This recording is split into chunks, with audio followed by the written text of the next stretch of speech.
Hello friends, जय Jagannath. Rayagada women's college रे requirement आसी 2024 जोटा कि रहा different staff and different post जो मैंने सप्तम दशम कि अष्टम पास कर आप्लाय करेंगे। +2 +3 पिला आप्लाय करेंगे। चलतु यही जॉब विषय आम किसी एक्सट्रा अपडेट जाना। ऑर्गेनाइजेशन ना हूँ कौन वोमेन्स कॉलेज रायगड़ा हूँ ऑर्गेनाइजेशन नाम।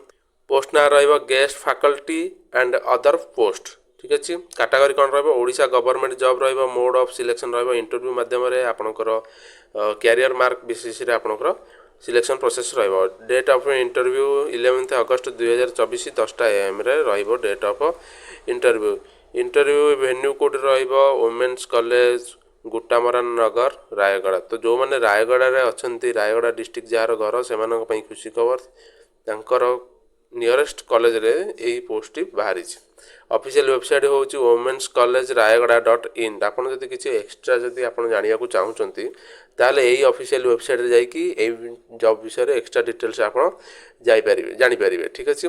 देखो कौन कौन पोस्ट बाहरी। Guest faculty information technology. ठीक अच्छे। Assistant librarian junior clerk peon sweeper. तो ये 5टी प्रकार 4टी प्रकार वेरियस पोस्ट बाहरी। ठीक अच्छे। तो यही मिनिमम एज कौन रही। मिनिमम एज रही 18 वर्ष मैक्सिमम एज रही 38 वर्ष। ठीक अच्छे। आउ एज रिलैक्सेशन अनुसार SC मान 5 वर्ष ST मान 5 वर्ष आउ रही स्पेशल जेहेतु वोमेन कॉलेज रोचे वोमेन मान 5 वर्ष एज रिलैक्सेशन रही। ठीक अच्छे। तो यार आम देखा यार क्वालिफिकेशन कौन रही कौ पोस्ट कौ क्वालिफिकेशन रही।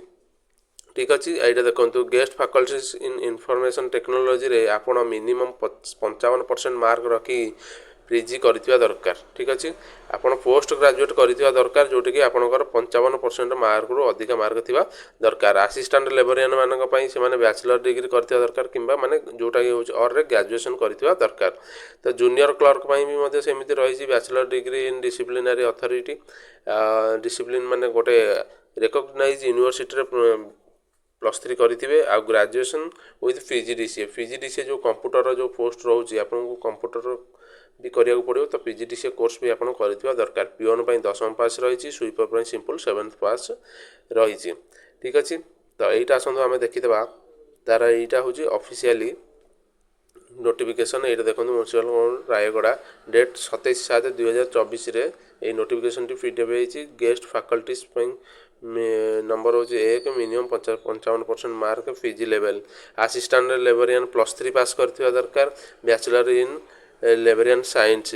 Junior clerk bachelor in PGDCA करथिबा दरकार। +3 करथिबा ता सहित PGDCA करथिबा दरकार। Peon 10th pass sweeper 7th पास।